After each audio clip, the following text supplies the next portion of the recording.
That's cool. Yeah.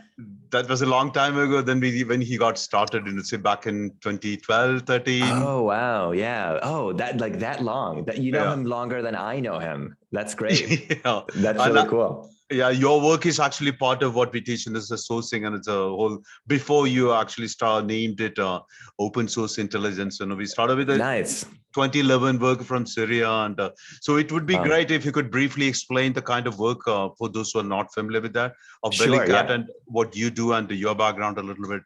Yeah, definitely. Then we'll get started. Perfect. Yeah, actually, I have that built into my talk. The first couple of minutes, I explain what that is. Yeah, correct. And I have an hour, right? The session is an hour. Okay, great. And towards the end of it, we'll open it up for the amount of questions for you. Perfect. Yeah. So my plan is I'll probably talk for about 40 minutes, and then we'll have a 20-minute Q&A at the end. So that's great. Perfect. That's really cool. Yeah.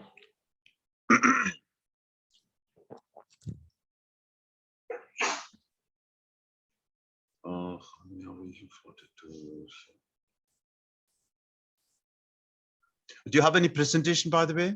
I do, yes. I can share my screen. And you are the co-host now, right, Mani? Yes, I can share the screen. Yeah, I have that. In fact, I can do that now. Can you see my screen? We can. Yes. Great. Yeah. Okay, so you let me know when you want me to get started. Yeah, sure thing. Yeah. Thank you so much. Yeah, no worries. So hi, good morning, everyone. Or sorry, good evening. I've never given a talk in India before. I've never been to India. I wish I was there with you in person. So yeah, the time difference is as extreme as it can get, I think, in the world. It is 7:30 in the morning here in Toronto, where I live in Canada. So good evening. I hope you've had a great day. My name is Giancarlo Fiorella, and I'm a senior investigator at Bellingcat. I understand that most of you or some of you are aware of the kind of work that we do. So I'm going to spend a little bit of time explaining who I am. And then I'll talk a little bit more about Bellingcat, and then we'll get into the talk. So I'll tell you that I am, as you just heard, Giancarlo Fiorella. I've been working with Bellingcat since 2018. I started out as a volunteer, which is actually how a lot of us got started working for Bellingcat, just on the side, helping out on the weekends whenever we had free time with open source research. And eventually I did that for a while, and I was hired. I was offered a position full-time. They said, if you want to work here, you have a job. So I was very lucky to both have the opportunity to volunteer with Bellingcat and also to be offered that job at the end of 2018. I was hired to work with Latin America primarily. I'm originally from Venezuela, but I've been living here in Canada for 27 years maybe. And I'm also a PhD candidate at the Center for Criminology and Sociolegal Studies at the University of Toronto. That's what I was doing actually when I began to volunteer for Bellingcat. I've been a PhD student and then candidate since 2015. Actually, my supervisor at the Center for Criminology has done years and years of research in India. She's an anthropologist who focuses on policing, and she's spent a ton of time over there in India doing research with police forces there. So I have that very, very thin, I suppose, connection to India, although I've heard some, wonderful things about it from her. So that's sort of my other life, the PhD candidacy. Now, I want to talk to you about Bellingcat and open source research, which is the topic of the talk today. I'm going to talk for probably about 40 minutes or so, maybe 45 maximum. I'll try to keep it shorter rather than longer because I want to have a Q&A session. I want you to be able to ask questions and us to have a back and forth. So I'm going to try to not talk for too long. So just to give you an outline of what we'll cover today, as I said, I'll talk a little bit more about Bellingcat and open source research in general. So what is open source research? What do we mean when we talk about open source investigations? What does the field look like? And what is it likely to look like in the coming years? Then I'm going to talk to you about a project that I worked on this year that was about geolocating a massacre that took place in Ethiopia within the context of the conflict that's been going on in that country now for quite a while. And this is just an example of the kind of work that we do at Bellingcat regularly, and it's a project that I was involved with as I said earlier this year. And so I want to talk you through what that project was like and what it entailed. And then as a way to, I suppose, introduce the Q&A session or the discussion session, I just want to very briefly flag a couple of ethical issues that we face as open source researchers. I'm actually interested to maybe hear about what you think about these issues, because you as journalists might face similar issues, or you might have had similar questions in your work. So again, as a way to just introduce the Q&A session to get you thinking about something other than the massacre and geolocation that I'll cover, I'll talk about a couple of things, a couple of ethical issues that we face regularly and how we might deal with them. And as I said, that leads into the Q&A. Yeah, so Bellingcat. All right, so this is a picture of the story. So I think you might be familiar with this. I'm actually really happy and surprised that some of you have actually known about Bellingcat and about Elliot before I did, actually. That's really exciting. I'm so happy to hear that some of you have kept up with our work for so long. I'll tell you that the name Bellingcat comes from a story, an old story about a community of mice. These are the mice here, and they were just, trying to live their lives. They were good mice, just trying to get through the day like we all do. And they were being terrorized by a cat. So there was a big cat that lived near them. And every night the cat would come out and he would stalk the mice and he would chase them and he would eat them. And so the mice lived in fear because there was this monster, this cat that came out and ate them at night. And so one day the mice had a meeting and they said, we can't continue to live like this. This cat is terrorizing us. And at the same time, we recognize that we individually can't do anything against this cat. We're mice, right? And the cat is really big. He's really fast. He's faster than us. He's bigger than us. He has bigger teeth than us. He has claws. And so sort of on an individual level, we can't do anything against this cat. Like, what are we going to do, right? We're just mice. And so they had a meeting and they had a discussion and they had a back and forth. And what if we do this? And what if that doesn't work? And they said, one of the mice said, okay, what if we do this? So what if we get a bell and we tie it around the neck of the cat while he's sleeping? And that way, when the cat wakes up and he's stalking us, right? Like if he's chasing us or if he's coming to get us, we'll hear the bell from a distance. And when we hear the bell, we'll run and we'll hide. So the cat will never be able to sneak up on us again. And so the name Bellingcat comes from that idea that we are sort of mice in the world, because the world is unfortunately full of cats. And you can think about all of the cats that live in India or in your particular community. I'm talking about the powerful governments that commit human rights abuses. I'm talking about the corrupt police organizations that brutalize minority ethnic groups. We're talking about environmental disasters that are caused by giant corporations that pollute and that destroy the environment in a way that is harmful in millions of different ways. And so we want to be the mice that tie bells around cats in the world. So we want to highlight when big organizations like governments or police forces or corporations are doing bad things. And also we want to teach other people how to tie bells around their cats, the cats that are living in their community. So a big part of the work that we do is focused on not just conducting research and publishing our findings, but also doing so in a way that teaches people how to do that kind of research themselves. And we also do trainings and events like this one, where we talk to people like you, like bright students who are about to go out into the world and become journalists. Because again, we want everyone to be able to tie bells around the cats of their community. So it's a big part of what we do. We want to be mice ourselves, and we want to teach other people how to do this kind of work. So that's the central philosophy of Bellingcat is encapsulated in the story.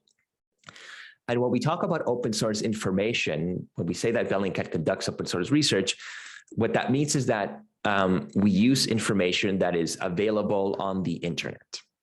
So you might think of let's call it a more traditional journalism outlet that relies on sources, right? So you might have a source at the Ministry of Defense that you pick up the phone and you call them and they'll give you information. And then you as a journalist will take that information, you'll synthesize it, and then you'll publish it in an article or something, right? So we don't, with very few exceptions, we don't use human sources like that. We don't have closed sources. We just use information that's on the internet that anybody could find. And I always think about like my mother, who is not very tech savvy, so she doesn't even have a computer, but she she has a mobile phone and she knows how to go on the internet. She could get this information, like the information that we use in our reports, because again, it's on the internet. So you just have to know what the URL is. Basically, you have to kind of know how to find it, but it's there. So that's why it's open source information. Anyone with an internet connection can access this data. And so we find this data, we become very adept at finding this kind of information, at pouring through it, at making sense of it, and then turning it into reports and articles that we write. The other thing I'll say is that open source information can be free. So for example, a tweet from a soldier who is coming back home from the front lines in, I don't know, Ukraine or Syria, and he's explaining what his experiences were like in combat. A tweet is free. Anybody can sign up for Twitter, right? It's a free account, and you can look at all of the tweets for completely free. So that's an example of open source information that is completely free. A Wikipedia article as well is open source information that is free. You don't have to pay to access it. Open source information can also be paid. So you can think about a subscription service, like if you like flight tracking, like I do. I love tracking airplanes and seeing where airplanes are moving. Some of those services are paid. So you have to pay like $30 a year to access a flight tracking platform, for example. Or there are, as another example, there are databases of leaked emails that are on the internet, and you can pay a subscription fee and you can access those databases whenever you want.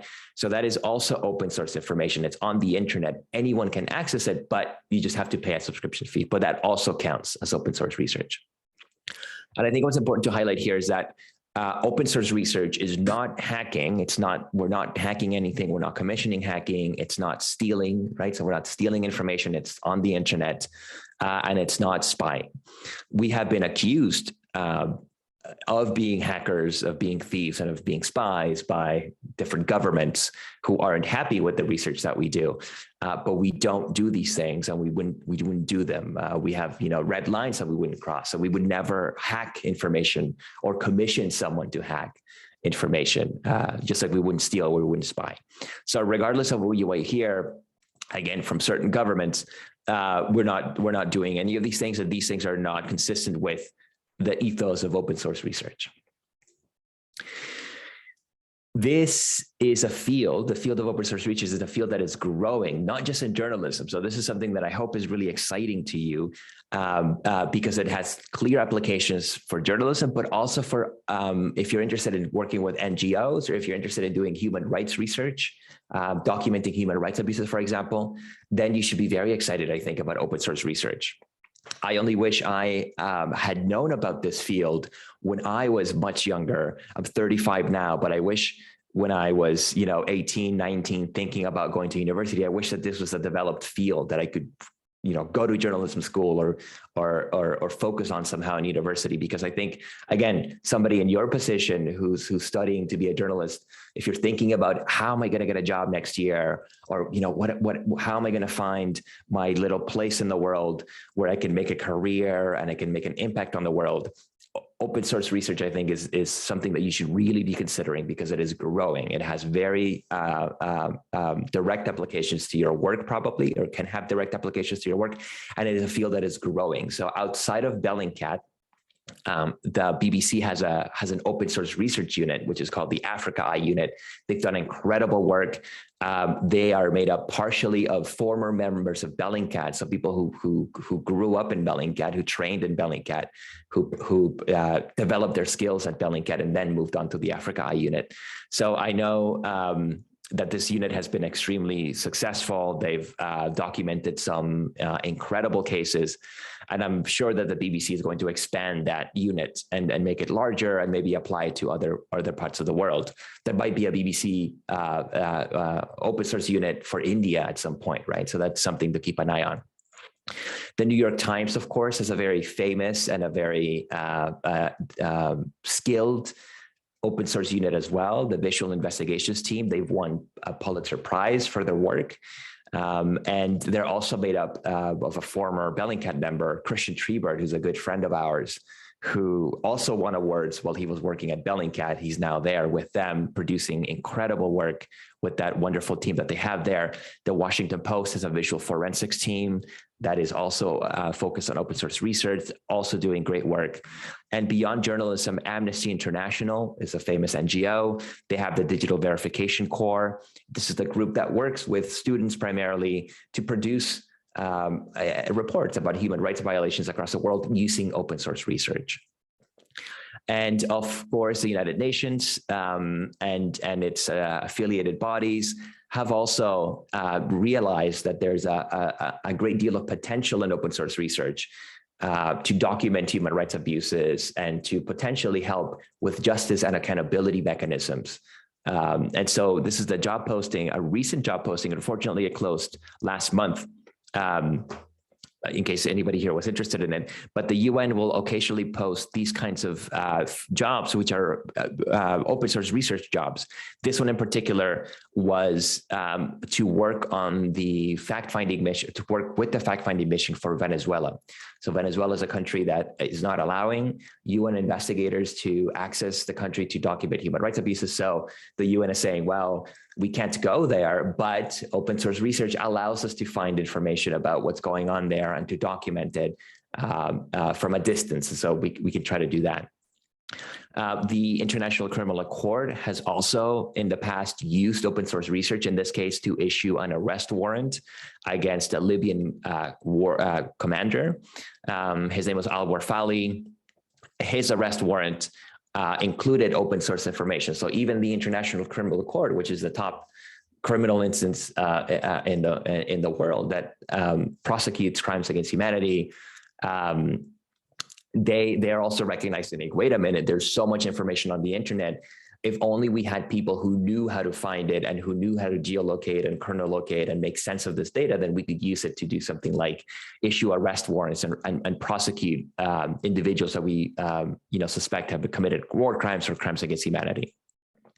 This is just a screenshot. I think this is from a report on the fact-finding mission on Venezuela that said, we used open source information in this report. So again, I'm just trying to sell you the idea. If you're not excited about open source research and the kind of work that we do at Bellingcat and other organizations do, I think you should be very excited about it because it's a growing field and there's just so many applications for it that I think it's hard to sort of create a career for yourself or to even find work. I've always struggled to get work. But once I found open source research and I sort of became familiar with it, I no longer feel like I will be unemployed in the future. I used to really worry about when I was younger. It's like, am I ever even going to get a job, or like, what am I going to be doing when I'm 40? Like, I have no idea. Now I have a pretty good idea that I'll be doing this kind of work, for the rest of my life. I'm very happy to say that. Very lucky to say that too. Okay, so I want to talk to you now about, so I'm good on time. I want to talk to you about this project that we worked on. This was primarily, there was 3 of us who worked on this. For Bellingcat, it was myself, and I had the privilege to work alongside Alium Leroy, who is an investigator, a researcher at the BBC Africa unit, who was previously with Bellingcat. And I also worked with Jake Godin, who's a researcher with Newsy, which is an organization with which we've partnered to make videos about our joint investigations. So this was a team of 3 of us. It was Alium Leroy, Jake Godin, and myself. And we worked to geolocate a set of videos that showed a massacre that took place in Ethiopia. These videos came out in March 9th of 2021. They surfaced on Telegram and Twitter. And the videos showed soldiers with a group of captured civilians. So in some of the videos, you could see that there were people in uniform with rifles and radios and military equipment, and they were sort of looking over a group of approximately 30 people in civilian clothing.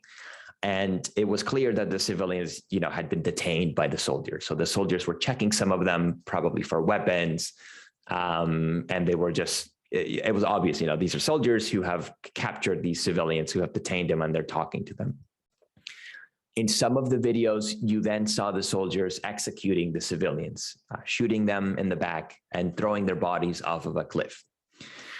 So when these videos came out, we were immediately drawn to them because we realized this is potentially, we're watching evidence of a war crime, of an execution, of a mass execution of civilians, of prisoners, civilians. And this is it, this is the evidence of this crime. And so we wanted to authenticate the videos. We wanted to make sure, was these videos really taken from Ethiopia? Because the claim was that they had been recorded in the Tigray region of Ethiopia, which is in northern Ethiopia.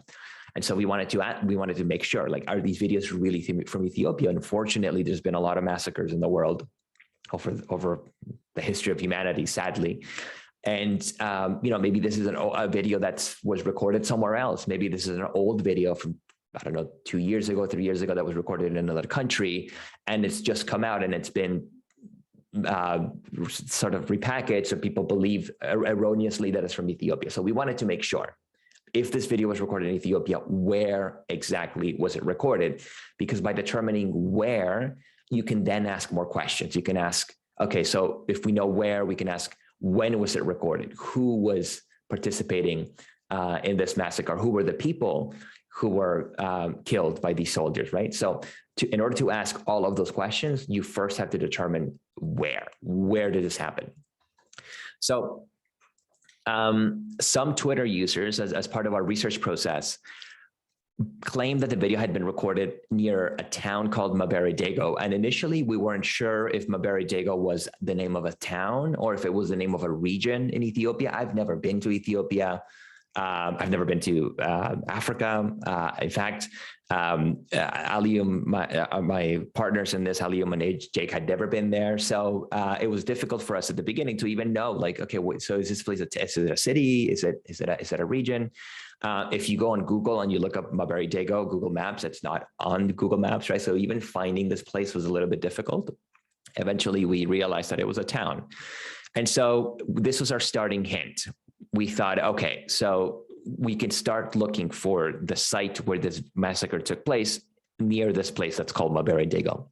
So I won't show you the video because they're very graphic, but this is a screenshot from one of the videos.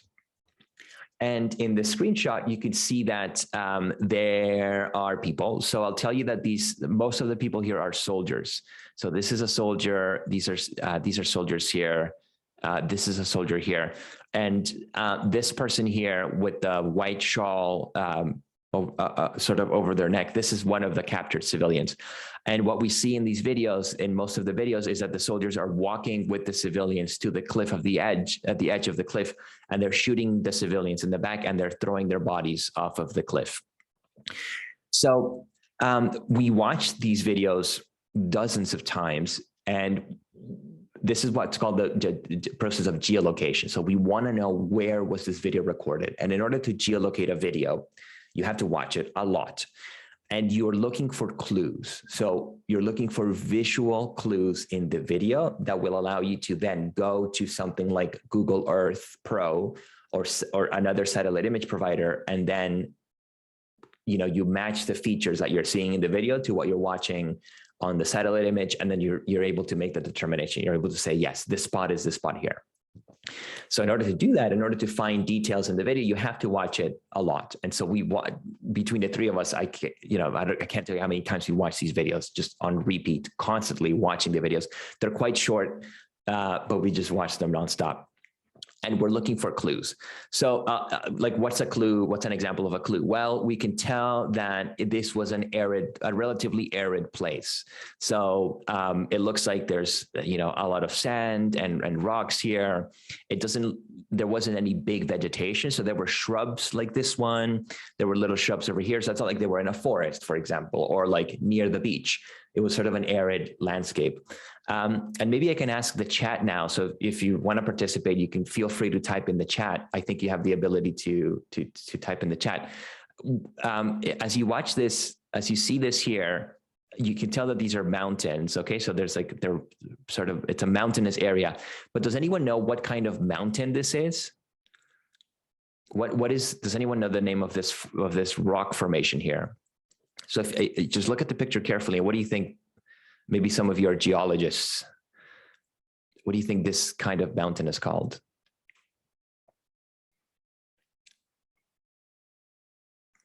This took us a while to get, so don't feel bad if you don't. Okay, so I'll tell you, I'm looking at the chat. I'm gonna give you a second. All right, no problem. So this is, our starting theory was that this was a plateau, or a mesa is another name for it. And a plateau is a mountain, essentially. So it's cliffs that have a flat top. I don't know, I mean, India is such a sort of naturally varied place that I think maybe there's plateaus there. I'm sorry, I'm very ignorant about Indian geography, but a plateau, you know, they're quite common in some places. So let me see if I can find a picture here really quick, just so that I'm explaining myself correctly. So this is a plateau. These are plateaus here. Right? So like, this is a perfect picture of a plateau. It's kind of a mountain, so it has sheer cliffs, but it's flat at the top.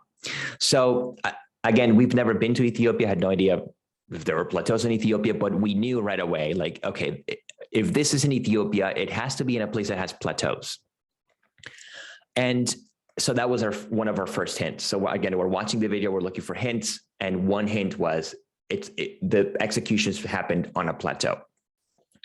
Another thing that we noticed, of course, is that there's mountains in the background. There's a cliff here.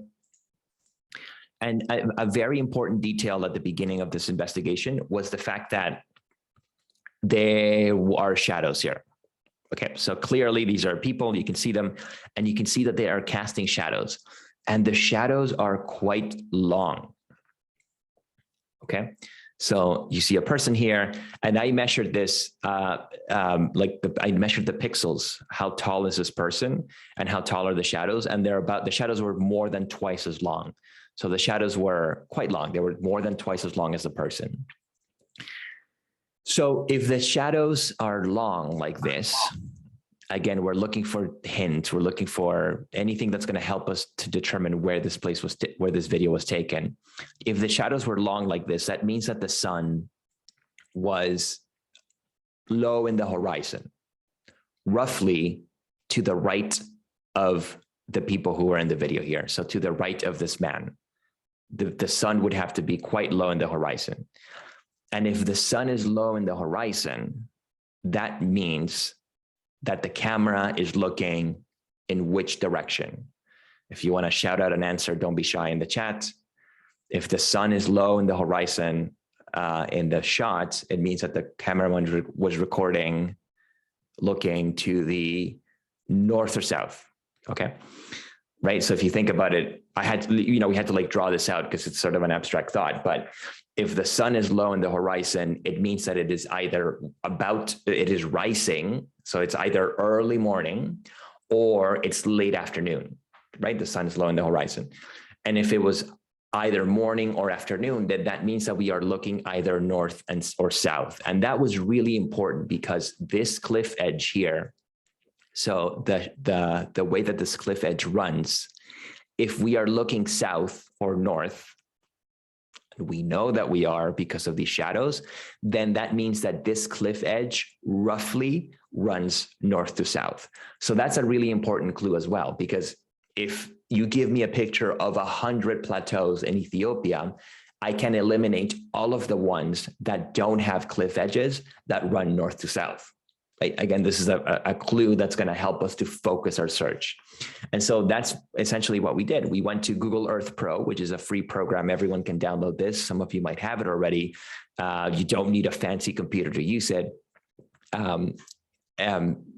So we downloaded Google Earth Pro. We found Maberedego and we put it on a pin here. And then my colleague Alium, he drew a rectangle and he said, okay, let's start looking. Let's be methodical about this. This is Maberedego. Let's start looking here. If we can't find the place here, then let's look over here. let's look up here. So we started out in this area, and we noticed immediately that there are lots of plateaus in this area. And this is what a plateau looks like on Google Earth Pro. And this was very exciting to us because it told us that maybe the video was recorded there in this area. So these are plateaus here. And as you can see, there was quite a few of them. So there's a bunch here. There was a big one here. There were some of this side and some of them on this side over here. So we started looking in all of these spots here. And we just went like spot by spot. We got our Google Earth camera and we were looking at every location. And what we're trying to do is we're trying to line up the image, the background of the videos to make the landscape line up. And so we did this until one of my colleagues was able to find a spot here. And I'll show you the match later. But this, again, is a plateau. And as you can see here, this cliff edge is running north to south. So this is north here. You can see the compass here. So this edge here is running north to south. So again, that determination helped us to focus on this area to begin with until the match was made. And so this red arrow represents the spot where the execution videos were recorded. I'll tell you that out of the 5 videos, 4 of them were recorded here, and a 5th video was recorded over here, a short distance away. We only determined that after geolocating these videos, when we couldn't determine where the 5th video was recorded because it didn't match the landscape. We started looking in other areas, and then my colleague Jake Godin, he found this spot over here that had a match, and I'll show you what that looks like in a minute. So this is a screenshot here at the bottom from one of the execution videos, and as you can see, I've highlighted the landscape, the terrain here in blue, and then in red here. And then in green. And as you can see, this is Google Earth. So this is how we determined that the place that we found on Google Earth was the same place in the videos, because here you can see that the landscape matches. So we have a blue cliff edge here, and then we have the plateau here in the red in the background, and then the green little mountain in the distance here. So you see how this is a match for the terrain. So this is telling us that this screenshot from this video was taken here precisely. This is another match. So this is a composite image that I created. Just, you know, you could use free software to do this. It doesn't take any skill or money because it's free. So I put together a composite of the video, and this composite gave us a wider perspective of the landscape. And you can see also that the landscape here matches. So we have this this dip here in the distance, okay, on this red ridge line, and then it meets this blue ridge line here, and you can see that's the same match here. So we have the blue ridge line and then the red ridge line, and then there's a dip here, which you can see here in the distance here, this dip.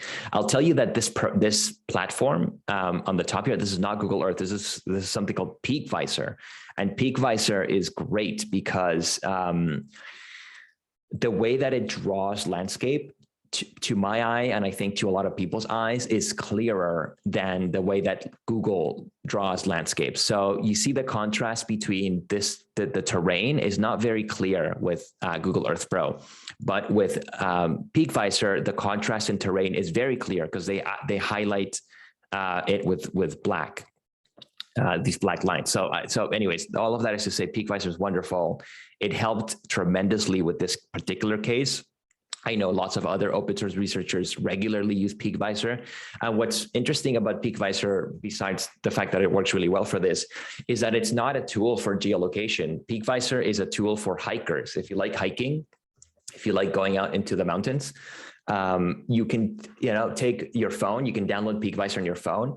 And then as you're walking around, you might see a mountain in the distance and you'll say, oh, that's a beautiful mountain. I wonder what it's called.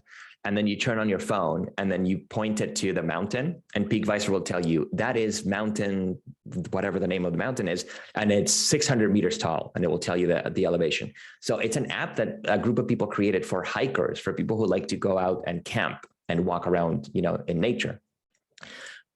But another open source researcher, their name is John Markey, he told me about it. He said, hey, this hiking app is actually really good for geolocation. So interesting how I think that's one of the great features of the open source community, open source research community is that it's really good at finding tools and repurposing them for investigations like this.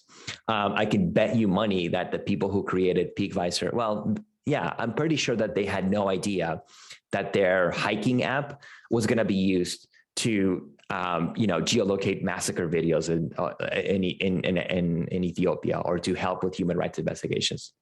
But anyways, it's a wonderful app for that, and it's also a wonderful app if you're into hiking. But again, we just use it for I just use it for this. This is another match. So this is the 5th video, the one that was recorded in the yellow X that I showed you on the map. And here we see another match in the terrain. So the terrain here on the top is what PeakVisor was showing us. And then here we see these red lines are matching the feature. So we have this little peak here, which you can see here, and then this dip in the plateau here you see on this side, and then this section here also matches. So this is just showing, it's another visualization showing that the terrain is matching, which means that we were successful in geolocating the video. The last thing I'll say about this investigation is that once we determined where, we were able to ask more questions. And so we actually, the BBC was able to talk to some people from that area. And they asked them, can you tell us about these videos, what happened here? And some of the testimony from those individuals suggested that the Ethiopian army had come to Mabere Dego in mid-January of this year, about January 15, and that they had taken some men away and that the men had never been seen again. So, another piece of evidence indicating that both that the massacre took place there, but also suggesting a perpetrator. So with that time frame, what we were able to do was we were able to purchase a satellite image from Airbus. And satellite images are not, they're expensive, but 20 years ago, you had to be like the government of India to buy a satellite image. Like, they were very expensive, and there was no way for like a person to buy one. Now, satellite images are much cheaper. You can get one for probably about $600. Which again is a lot of money, but it's not impossible for a group of people like Bellingcat or the BBC or Newsy to get together and pool some money together, which is what we did, and buy the image. So in this case here, we were able to purchase this image. I think this was taken I think it was the 17th or the 18th of January. And we told Airbus, we want a picture from this spot that we found. So they gave us this picture, and in the image, you can see military vehicles. So this is where the videos were recorded. And you can see some military vehicles here. And you can see, so these dots here, so 1, 2, 3, 4, 5, 6. We asked an open source researcher on Twitter who's very famous. Their name is Samir, and they're a genius when it comes to open source research and in particular military equipment. And he told us, I think it's a he, I've never met them, that these were artillery pieces. So these are artillery guns that had been set up here to fire. So this is an artillery position that was firing on Tigrayan rebels. And the executions were recorded right here. So this is just another piece of evidence showing that this military group, because again they were in that same location at about the same time that the executions took place. This potentially points to the perpetrators, right? Maybe some of the individuals involved in this artillery position were the ones who committed the atrocity. I'll tell you that after we published the report, the Ethiopian government responded. This is a tweet from the Ethiopian embassy in the UK. So we published our report on April 1st. So on April 3rd, they, without mentioning Bellingcat, Amnesty International and CNN also published their own report on the investigation shortly after we did. They had the same findings. And so that caused sort of a lot of discussion on social media. And in response to that, the Ethiopian embassy said, yes, we know about these videos. And they said what governments tend to say, which is that, this is terrible, but don't worry about it. We're going to investigate it. So they said, please don't talk about this, essentially is what they said. We urge the media and the public not to speculate. So unfortunately, governments tend to do that. Like, yes, this is terrible. We know you're upset because these executions have taken place. But like, don't just like literally don't talk about it. We'll deal with it. And so that's not great from sort of a civil society perspective, because the job of journalists is to call attention to these things and like pressure governments, right? Like to bring to light these issues so that governments will take action. But anyways, this is the Ethiopian government's response to that investigation. So I wanna leave time for discussion. I'm gonna really quickly go through this. I'll tell you that some of the ethical issues that we face at Bellingcat is these first two are essentially the same. So, or not essentially the same, they're very similar. So I'll talk about them together. The spotlight effect is when you take information from the internet. So maybe a tweet that somebody has sent out, and imagine that we're doing an investigation into the police killing someone or beating someone up. And the evidence of this crime is a tweet that a person posted on Twitter. And this person only has 10 followers on Twitter. And so this person shares this video on Twitter. They only have 10 followers. The video gets 2 retweets and no likes. And then we find the video and we put it on a Bellingcat article, and suddenly the person gets 100,000 followers and everyone's talking about the video. And maybe the police then are angry with this person because they took the video. And so they maybe harass them or arrest them, or depending on the country, worse. So that's what's called the spotlight effect. We don't ever want to put a spotlight on someone if that spotlight is going to cause them trouble. So many times we're finding information on the internet that is important. We consider important because it documents some kind of abuse, but we deliberately don't use it because we say, if I put this video in an article, then maybe this person is going to get in a lot of trouble with the police, or they're going to get in trouble with their work, or something bad is going to happen to them. So that has to do also with like the security of the source issue, where we want to be transparent. We want to show people, look, you can find this information on the internet, but sometimes you have to be aware that that you can't just take people's work and or content that they're sharing on social media and use it if doing so will put them in danger. So many times, very often, we're weighing that situation. We're saying, can we use this? Yes, it's open source information. Yes, it's on Twitter. Yes, anyone can find it, but should we use it and potentially put this person at risk? And another ethical issue that we face is accessing gray information. So we do a lot of trainings with journalists. We teach them how to do this kind of work. I told you earlier that there are services out there that give you access to databases of leaked emails and leaked passwords. Anyone can go on these websites and get access to this. These are, they have important investigative purposes. But some journalists from some organizations will tell you, well, I'm not allowed to go on those sites because our ethical guidelines at our organization say we cannot access this gray information, open source information that was at one point essentially leaked or hacked from a website. And so those are questions that we ask ourselves often as well. Like, we do sort of a benefit, we balance the, what is the benefit of accessing something like a database of leaked emails? If we do that, are we calling attention to a state crime or something? And if the answer is yes, then typically we would go ahead and access the data. But again, based on your institution's guidelines, that might be not possible at all. So it's just another issue that we deal with often, and we're internally always debating the ethics of the work that we're doing in all of our investigations. So I'll leave it at that. I think we have about 20 minutes, hopefully, or 15 minutes for Q&A. If you have any questions or any comments, I'd be more than happy to hear them. Thank you so much again for the invitation to talk. It's been a pleasure.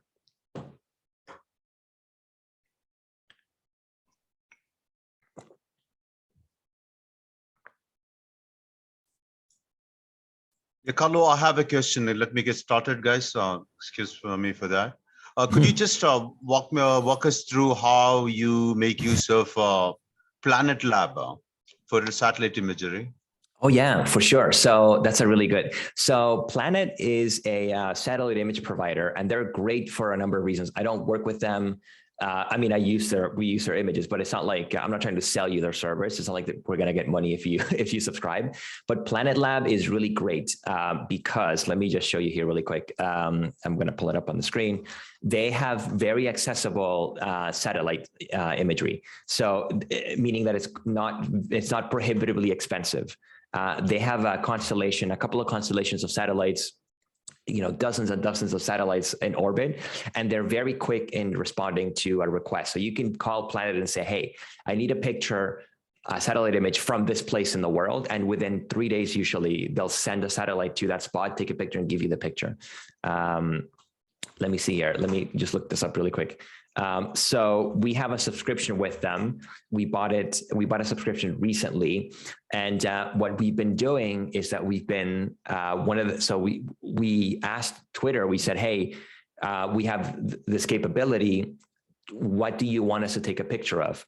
And so we had a poll, and then people voted on what they wanted us to take pictures of. And we took pictures of everything, actually. So an airbase, I think this is in Libya, if I'm not mistaken. This was back when the La Palma volcano was erupting. A shipyard in China where the Chinese army is building an aircraft carrier. And then Diego Garcia, which is a US military base in the South Atlantic. So we took pictures of all of those places, and you can see them here. Maybe I'll put the article link here in the chat. And these are them. So then now anyone can come in here and they can take a look at the picture, and you can see it here. So the aircraft carrier is, where is it? Okay, it's here somewhere. I think it's maybe one of these guys here. But anyways, it's here on our website. And yeah, so that's a capability that we have now. So what we're thinking about doing is that we'll use the satellite images for our own investigative purposes, obviously. And if we have any available taskings, that's when you send a satellite over to take a picture a month. Then we'll go on Twitter and we'll say, what do you want us to take a picture of? And so people will vote or we'll be able to pick what spot to picture. So this is a really cool initiative that we've launched relatively recently.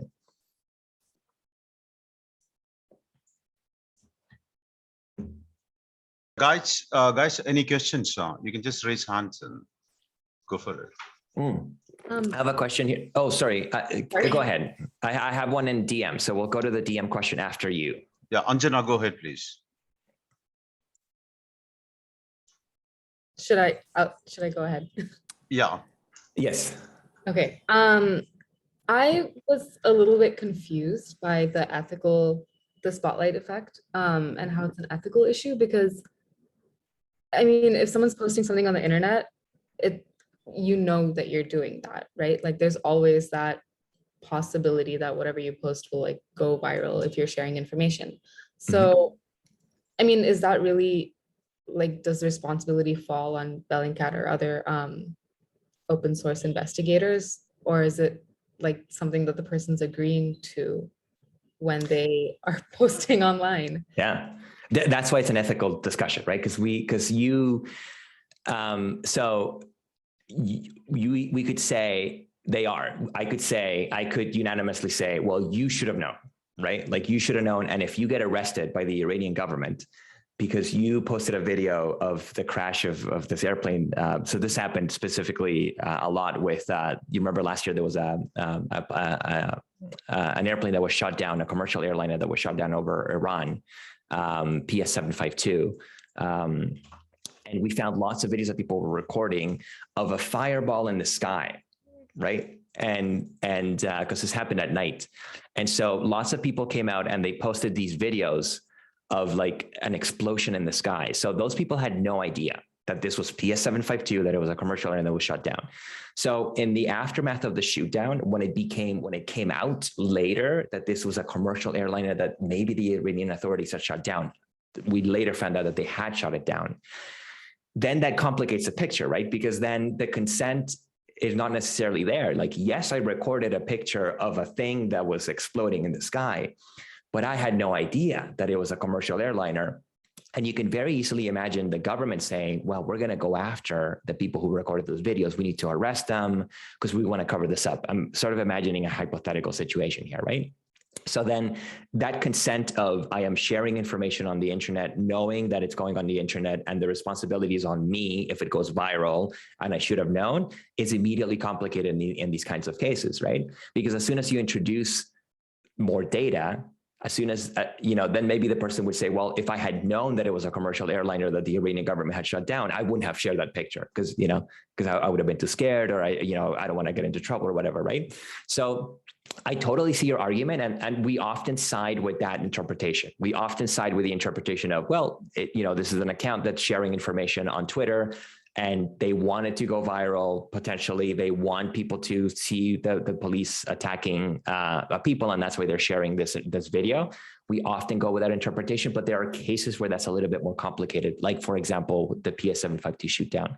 So that's why it's an ethical issue, I think, because it's something that we have to examine on a case-by-case basis, and it doesn't have a blanket interpretation of like, well, if it's on the internet, we will always use it. There are situations where maybe that's a little bit tricky. That's a really good question, though. Thank you for asking it.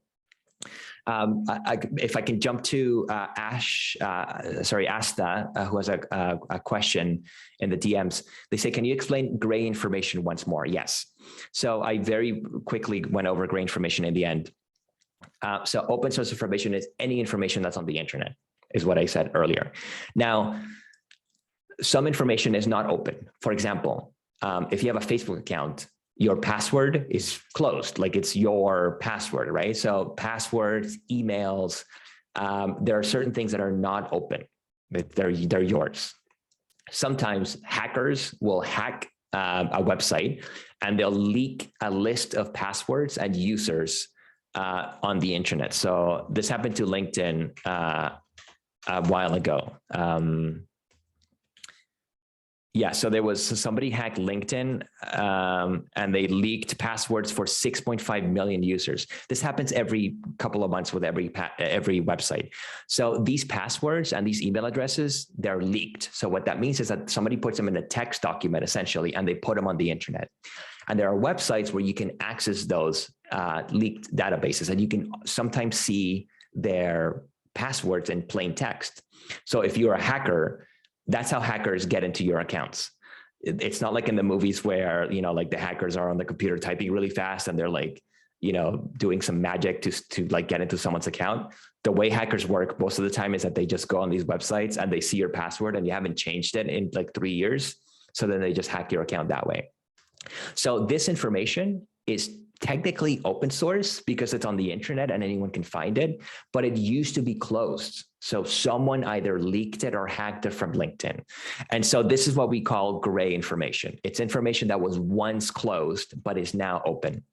A lot of our Russia investigations use gray information from Russia. To give you an example, there is a database on the internet of internal flights in Russia that cover a period of about a year or 2 years, if I remember correctly. So if you've ever been in Russia and you've flown within, like, say you flew from Moscow to St. Petersburg, that flight and the fact that you were on that plane is on the internet, right? That information used to be closed, but someone leaked it. Now it's on the internet, and we use that data a lot in our investigations that had to do with, for example, the Navalny poisoning investigation. We use that flight data, right? So again, that's information that was once closed, but is now online, and that's why we call it gray. And as I said, some institutions will say we can't work with that because it was hacked or it was leaked, and that's off limits. Sometimes we say that ourselves about certain gray data, but other times we say, well, like for in the Navalny investigation, for example, we're investigating a government that is assassinating politicians. So the balance of that leads us to say, well, let's use the data because we'll be highlighting, we'll be calling out, we'll be tying a bell around a really big cat that is going around trying to murder people that it doesn't like. So that's gray information and why it's sometimes ethically difficult to deal with. I hope that answers the question. Giancarlo, 1 second, just continuing on the Alexei Navalny and the poisoning of the former KGB agents in London. How did you get hold of the passport details of the FSB agents? Yeah, so there's something particular to Russia and Russian civil services that it makes them very leaky. So if you are a Russian person, chances are a lot of your personal information is on the internet, because there are data brokers in Russia who essentially you can go to them and you can say, hey, I need the passport details of these people. Can you get them for me? And they will have sources in the Ministry of Transportation, or they'll have sources at the Ministry of whatever, and then they'll get the data from them, right? So they're buying data from these individuals, and then that data makes it onto the internet, right? So over the years, a lot of that sort of data has been leaked, as I said, onto the internet, right? So they've been purchased by data brokers who then make that available. And so in the Navalny investigation and in the Skripal investigations, a lot of those investigations were made possible because of that ecosystem that is very particular to Russia. I don't know what the situation is in India. I can tell you that in Canada, that doesn't happen to that extent that it happens in Russia, certainly. It might be the case that in India it happens or not. But again, there's something particular to Russia that makes civil service quite leaky. And so it's relatively easy to get access to that sort of information because it's already sort of been leaked over the years. I'll tell you that as a result of the Navalny investigation, the Russian government has cracked down on data brokers, and it's becoming increasingly difficult to access that sort of information because precisely this, anybody, including a group of people like us at Bellingcat, is able to confirm the identities of spies using these data brokers. And so, as I said, it's that those channels are potentially closing because the Russian government's trying to, plug those leaks.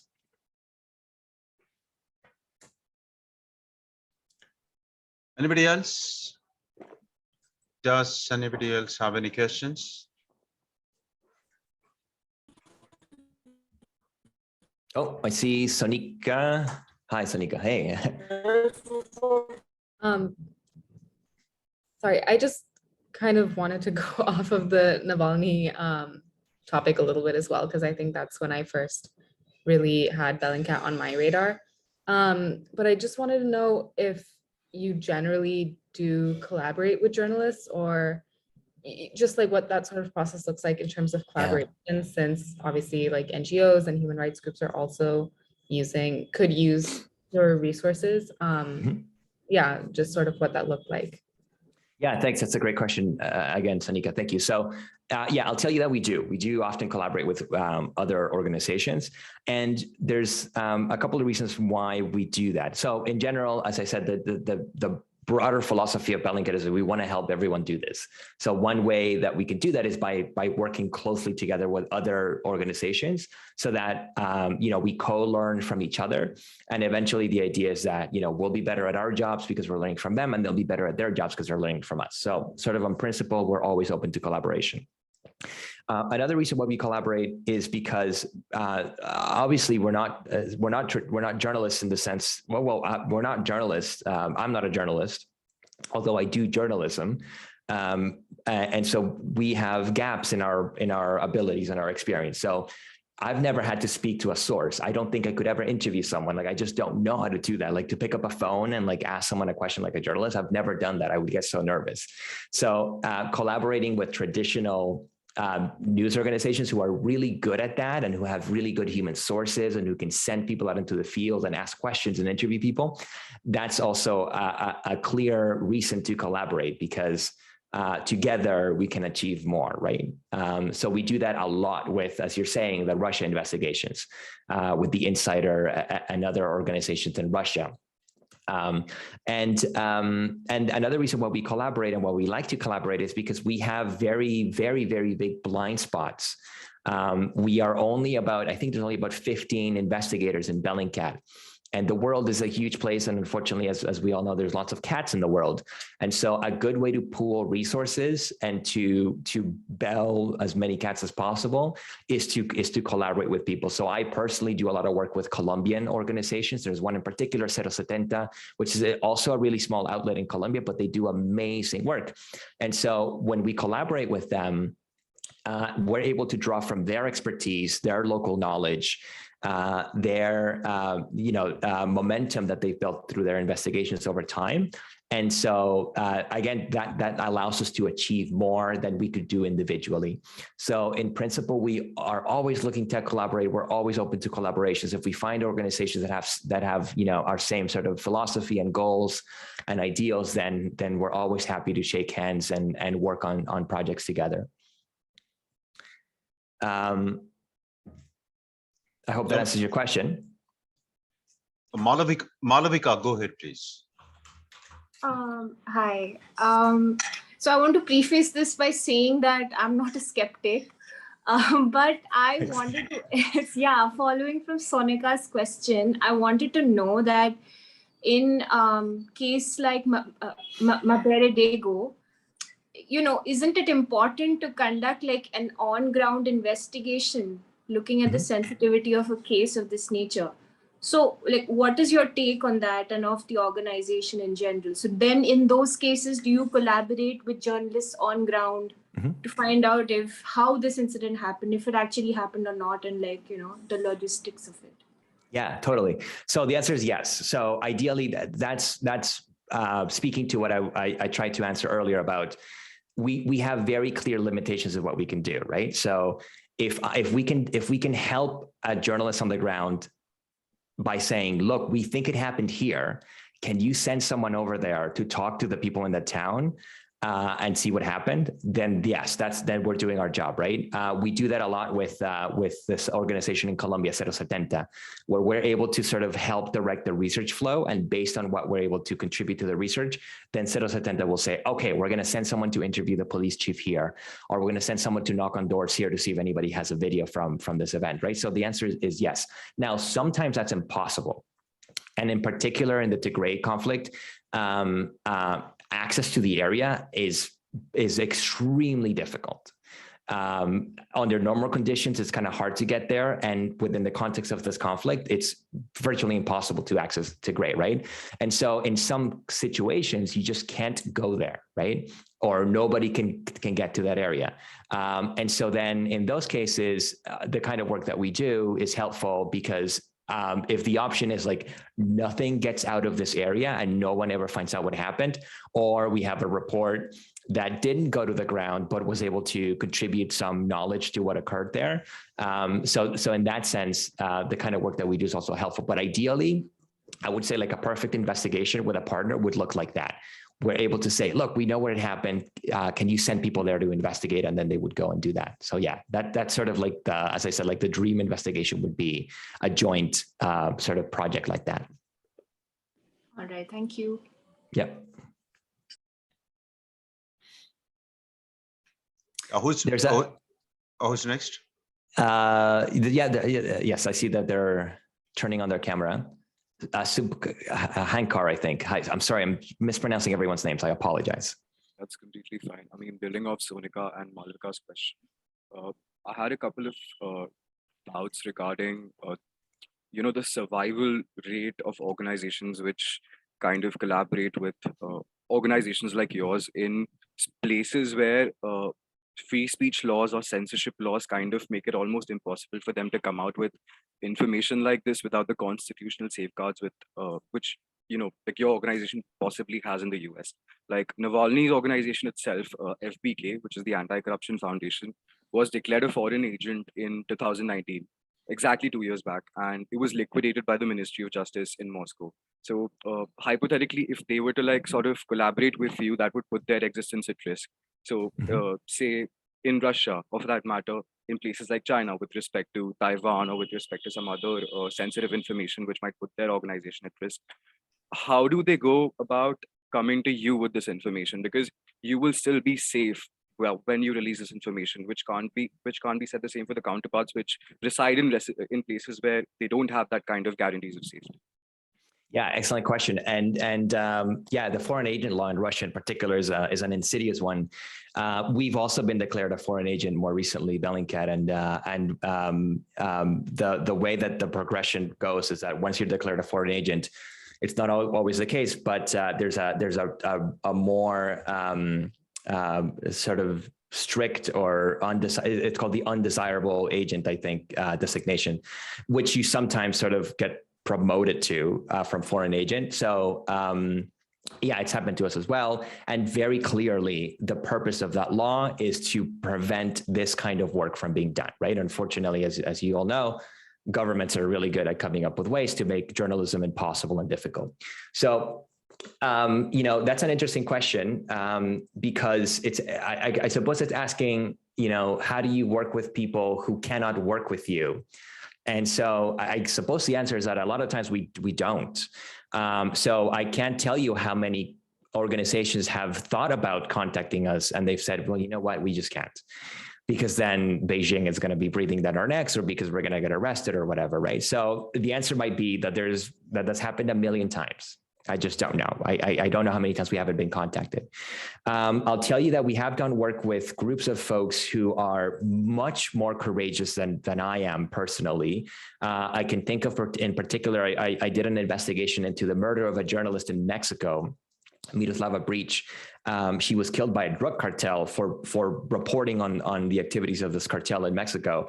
And I was doing research in Toronto. I'm perfectly safe. Like I have never felt physically in danger, but I was working with journalists who were in Mexico, like reporting from the area where, this drug cartel was operating, and they were, sort of collaborating with us anonymously. Of course, we published anonymously with them because of all these risks. But again, that bravery that I don't have, I'm always blown away by. So I guess what I'm trying to say is that, I don't know how many organizations have not emailed us or have not called us because of that. Maybe it's a lot. But I can also tell you that there are organizations that have said, you know what, like we're going to take on those risks, we're going to collaborate anyway, because again, they have a bravery that I don't. That's a really good question, and I don't know if there's anything equivalent to like the foreign agent law in India. There might be, yeah. So it's those sorts of laws are always a way to stifle journalism. The last thing I'll say is that we also work with Venezuelan organizations. I work with journalists who are exiled in Colombia, precisely because of similar laws in Venezuela against, so-called hate speech, which are really laws against journalism. And again, those investigations are usually made possible because the journalists are now in exile. So they're saying, I'm living outside of Venezuela now, so we can collaborate. Very good question. Thank you. I'm okay to stay longer if you're okay. I see Kusumika has a question. Yes, so I have a question. What are the tools that you use and in the open source information intelligence tools? So we use a ton of different tools. And one of the things that we teach in our workshops is that tools are not as important as the ability to think through a problem. So to give you an example, PeakVisor, right? PeakVisor is a tool that in the case of the Mabaradego investigation helped us to geolocate the video. Now, I didn't know about PeakVisor until I had that challenge, right? And so the challenge was, I need to find a program that is better at rendering landscapes than Google Earth Pro. And so by thinking creatively about like, how can I do that? Like, is there something out there that will help me do that? Then you find the tools. But we use all kinds of tools all the time. I would say that the tool that we use probably the most, personally, I use TweetDeck the most because it allows me to sort of collect information in real time. Google Earth Pro is probably the tool that we use a ton as well, because it gives you access to high resolution satellite imagery. I use image editing quite a bit to create sort of panoramas of videos and whatnot. So we use, actually I have a list of tools, but it's literally like hundreds of tools. Let me link the list in the chat. But I do want to highlight, don't worry too much about tools. Worry more about like thinking through problems. Like, I have a problem, what's the solution? Looking for the solution will lead you to tools. Let me link you the tools here really quick. Well, I do that. If anybody else has a question, I'd be happy to. Here it is. Here's the toolkit. So everyone can click on this, and there's more tools in there that I know. But they're all there if you're interested in looking at them. They're organized into categories. Like if you need a satellite tool or a flight tracking tool, you'll get access to those. And most of them are free. Yeah. Who goes next? Anybody has a question in the chat? No, nothing. Yeah, all right. Yeah. So thank you so much, Giancarlo. It's been wonderful and it's been so insightful. And we are trying to. Sorry, Sonika, you have one more question. I'm like spamming with questions. It's fine. Go ahead. How do you start doing these investigations? I mean, is it usually just from like something like a video that you find on the internet? Because I'm like, if you started as a volunteer, I'm like, my brain like can't even process how to start doing something like this. So yeah. Okay, if it makes you feel better, I'll tell you that I didn't plan to do, like, I just sort of failed into this kind of work. By failed, I mean that I didn't wake up one day and said, I want to be a Bellingcat open source researcher. I was just kind of doing work and then it turned into this. So I didn't consciously make this decision. I'll tell you that there's a couple of different ways by which we could start an investigation. The most sort of clearest one is that something happens. There's an event, there's an explosion, there's a plane crash, there's a massacre, and there's video that came out of there. And that always is a potential avenue for an investigation of Bellingcat, because video, images, we can geolocate them, we can chronolocate them, we can determine who was there, when were they there, et cetera, right? So if anything has a video element or an image element, that's always a good angle to sort of go by. Also, there's also the case that sometimes we have more, let's say, abstract questions that we want to answer, and then we ask ourselves, can I answer these questions via open source information? So an example of this sort of question might be, again, I'm from Venezuela, and I know that there's a lot of illegal mining in Venezuela in the rainforest. So I might ask myself, like illegal mining, they're cutting down trees, that would show up on satellite imagery, I bet. So I wonder if I can track how the rainforest in Venezuela has been cut down to expand illegal mining. And so I might say, well, how do I do that? Okay, I can go to Google Earth Pro, I can go to Planet, I can check there, and you can start from there, right? So I suppose those are the two sort of main ways. Like either something has happened and you're reacting to the event, you're checking the images, or you have a question and you ask yourself, how can I answer this question using open source methods? And so in that way, one of the great things about collaborations and doing these kinds of events with people all over the world, like yourselves, is that your imagination, your experiences, your interests are infinite. Much broader than mine. And so, I don't want to sound cliche or cheesy, as we would say here. I don't know if you use that expression in India, but like your imagination really sort of is the limit, right? You come up with a question and you ask yourself, how can I answer it with open source research methods? And the limits to that might not exist. Like there might not be a limit. So those are the two kind of ways that you would take on a project. Amal? Go ahead. So do you know how the military uses this open source intelligence? So actually the term open source intelligence comes from the military, right? Now you might have noticed that I never said open source intelligence. I said open source research, open source investigations. And the reason for that is that personally, a lot of people use open source intelligence, and that's fine. But I think in general, Bellingcat more broadly, my colleagues in general, I would say, don't necessarily appreciate or like the connotation to military, to government, to intelligence services in the use of open source intelligence of that term, right? So an intelligence agency like the CIA or MI6, they'll use open sources to collect intelligence, right? A military will use satellite imagery, as we do, to see where are the Russian sort of troops now, or where's the aircraft carrier moving to, et cetera, right? So this is something that they've been doing forever. For as long as there have been governments and militaries and intelligence agencies, they've been looking to open sources. It used to be that they would clip through newspaper articles, right? Or that they would, I guess newspapers would have been the main way to disseminate knowledge before the internet. And of course, with the advent of the internet, all of those agencies are now online doing that kind of work. So, we don't work with military institutions. We don't work with intelligence agencies. So I can't tell you, I don't have experience working with them myself. So I can't tell you how they use it specifically, but I know that they do. I mean, if we are using it, if journalists are using it, then they're using it as well. The most obvious example I can think of is checking for military movements on satellite imagery. All right. Yeah. Thank you so much. There's one more question, I think, if you have time. Sorry, yeah. We have all the time. Yeah. Oh, okay. Okay, so in a world where by de facto something like the Nurembergs can't really take place because of foreign policy considerations by major powers, like the Nazis could be taken to Nuremberg. They could be held accountable for the war crimes which they committed or the crimes against humanity which they committed. How apart from releasing this information into the general public purview and having this information accessible, is there any other considered end game in terms of dealing with issues like this on a global legislative basis, like say information about the Uyghur atrocities come out, or for that matter, even private entities.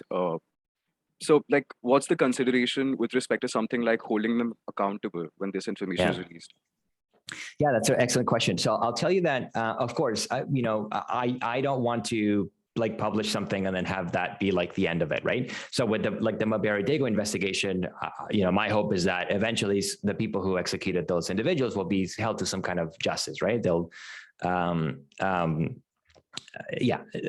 leave it at that. So I'll tell you that, of course, we're not lawyers. We don't work at the ICC. And so I can't, direct the ICC or direct a government to like take action based on a report. But what we can do and what we strive to do is to produce reports in a transparent way to a high standard of discovery and analysis and presentation of evidence, so that the people who are in those positions at the ICC and at different legislative bodies across the world, they'll be able to look at our reports and say, yes, this evidence has been presented in a very rigorous manner. It's presented in a clear manner that we can understand. We can see the process that they undertook. We can see the methodology. We can see the results. The results are clear. They're unequivocal. Now, I, as a legislator, can go to my local, whatever the Congress is, whatever the legislative body is, and I can use maybe this information to pass some kind of legislation. Or I, as a prosecutor at the ICC, can take this report into evidence at the trial of the individual who's being, tried for this crime. So that's sort of what we can focus on, right? Producing reports to the highest standard possible. In many ways, we are helping to set the tone for what these reports can look like. We're involved in the crafting of these new methodologies, so that individuals who are in a position where they can affect some kind of justice or accountability can take that kind of work and put it to use in that way.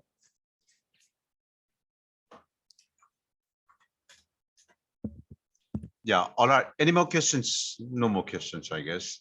Okay. Thank you so much. It's been wonderful. And can I share your email with them? Because yes, a lot of might have a lot of questions and more questions. And yes, of course. I'm going to type it in the chat, actually. And I want to encourage everyone, do email me, please. I have my Twitter account is there as well. Feel free to contact me. A big part of my job and our job at Bellingcat is to help students and help people do this kind of work. So if you do have a question, do not be shy.